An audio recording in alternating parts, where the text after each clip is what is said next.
So what does it really take to build not one, not two, but three successful companies backed by Y Combinator?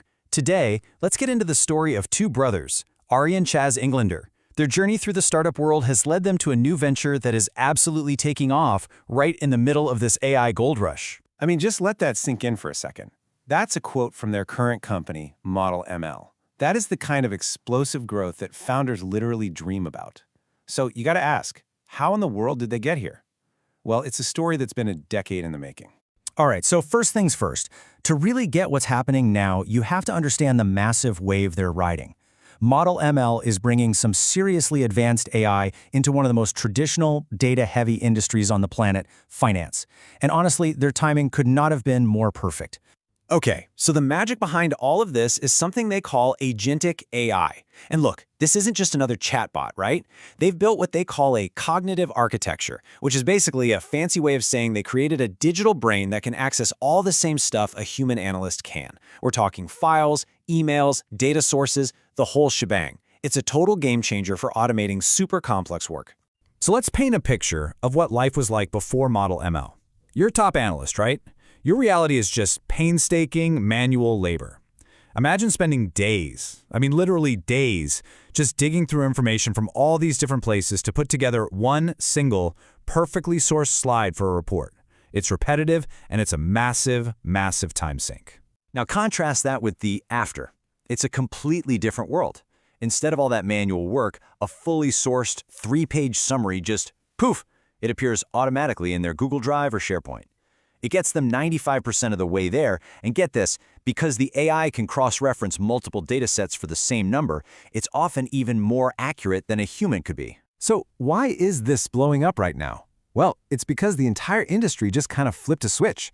You see, last year, Wall Street was just testing AI, running some pilots, mostly out of curiosity. This year? Oh no. They have moved from testing to using.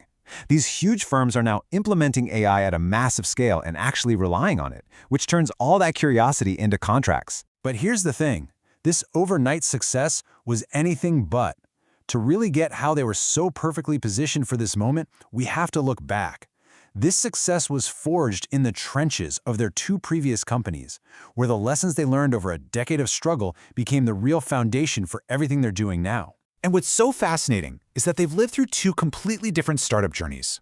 Their first one, a grocery delivery app called Fancy, found product-market fit almost instantly and just became this insane operational roller coaster of hypergrowth.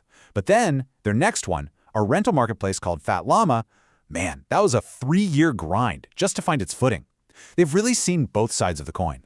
And this brings us to this one.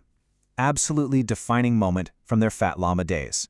Their whole model was built on trust and insurance. So, what happens when that trust is put to the ultimate test? Immediately. Okay, so picture this. It's Friday. They get their first big rental, a drone worth nearly 2,000 pounds. They're on top of the world. By Sunday, the person who rented it has just vanished. Total panic sets in. They use the app's location data to track him down, driving to some random street in North London with no idea what they're going to find. And then, in this crazy stroke of luck, they find the house, the door is open, and there it is, the drone, just sitting there. To really understand the stakes here, listen to how Arie described it. He said, "My whole world was falling apart at this point." You see, it wasn't just about a drone.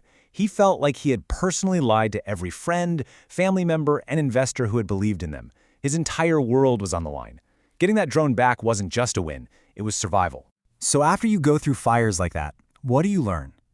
Well, all those experiences, the highs and the lows, they've all been distilled down into a really clear set of principles. This is their playbook for building something that actually lasts. And here it is, 4 core ideas. First, persevere relentlessly but not blindly. Second, hire people you genuinely enjoy being around because you are going to be spending a lot of time with them. Third, an absolute total obsession with your customers. And fourth, an intense 7-days-a-week work ethic, especially in those early days. Now, their idea of perseverance isn't about stubbornly pushing a bad idea. It's about looking at a problem logically, without emotion.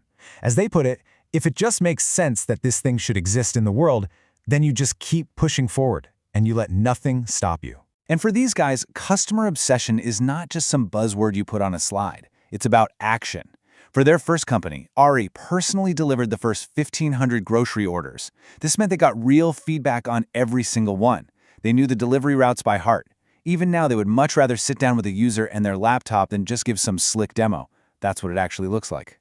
Now, a huge part of their success is the who. The dynamic between them as brothers and co-founders is a true superpower, and it's built on a foundation of having different skills, but also having absolute, unfiltered trust in each other. Their roles are just so perfectly defined. Arie, who studied computer science, he handles the engineering and the product. Chaz, with his accounting background, he handles finance, commercials, and also product. So you see, their skills are different, but they overlap in the most important area of all, the customers and the product itself. This clear division of labor, with a shared passion right in the middle, is absolutely key. So what does all of this experience mean for the next generation of founders who are just starting out? Well, they have some really powerful advice on what it actually takes to build something that matters. For them, it is not about the money. Making money, they say, actually gets boring pretty quickly. You know what's truly motivating? Building something that people love to use. It's that moment when a customer's face just lights up because they've never seen anything like it before. That feeling, they say, is priceless. They also have this really compelling way of framing the risk of starting a company.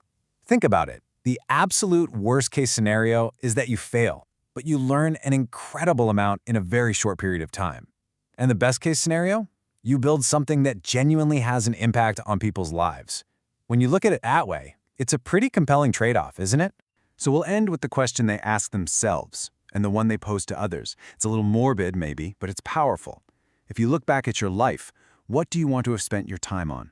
For them, the answer is clear: building things that people enjoy using. So, what's the answer for you?